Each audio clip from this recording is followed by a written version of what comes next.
Due to the fact that our resources are limited, we need to make careful planning and prioritization. And as we make the planning, we are also able to include certain assumptions about what the future holds.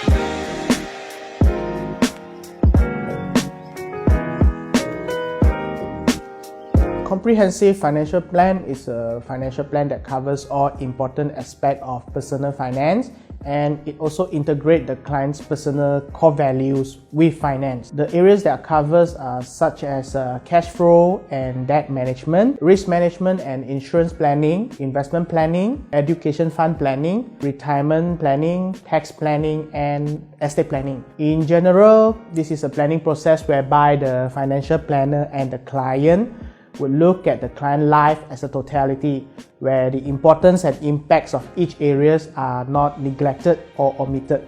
Then we take a holistic view on how to manage all these areas to ensure that they are all in sync with the client's life goals and values. If you just look at a single area and then you just plan according for that particular area only, then there's a very high chance that you will overlook certain facts, or because of that, this area could become some weaknesses or cause certain weaknesses in other particular area.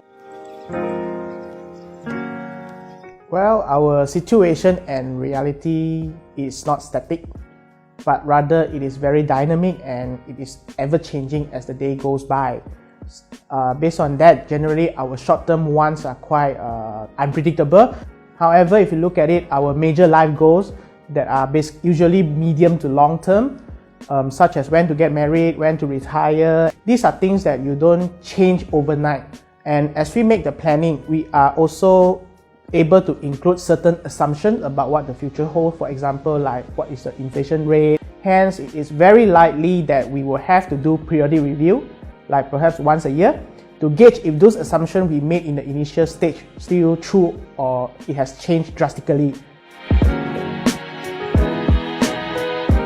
The common issue that I face would be getting the client to really understand what they want and what they want to do in their life. If you look at it, if your goalpost keeps on moving, then you are going to have a very hard time to hit your target. It is very important that the financial planner can play the role of a listener and also facilitate the whole goal setting process. It is only possible after the financial planner can look at things and see things in their client's shoe that we are able to help them to find out what are their priorities and what are the things that they are able to accept as a trade-off. I would suggest that as soon as you started to earn your first salary, you should consider to have a conversation with a financial planner. At the stage of just starting out, perhaps there are certain areas that are yet to be relevant to you just yet.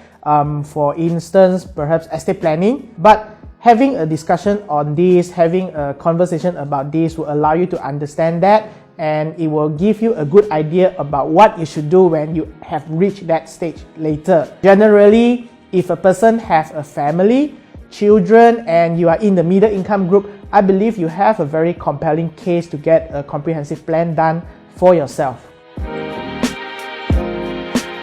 I will have a discussion with the clients to identify their short-term, medium, and long-term life goals, and then I will talk with them about their values, about what they really treasure the most. When I have firmed down those life goals, I will then take into consideration the assets and liabilities the clients currently have and make appropriate projections so that I will be able to know if the client will have enough financial muscle to pursue all their life goals and aspirations. If there is a shortfall or a gap, I will discuss with the clients on the strategies and options that they are comfortable to take and implement so that they can have a chance to narrow down or close up the gap. So the whole process actually involves more conversation with clients, and it helps them to find their inner voice.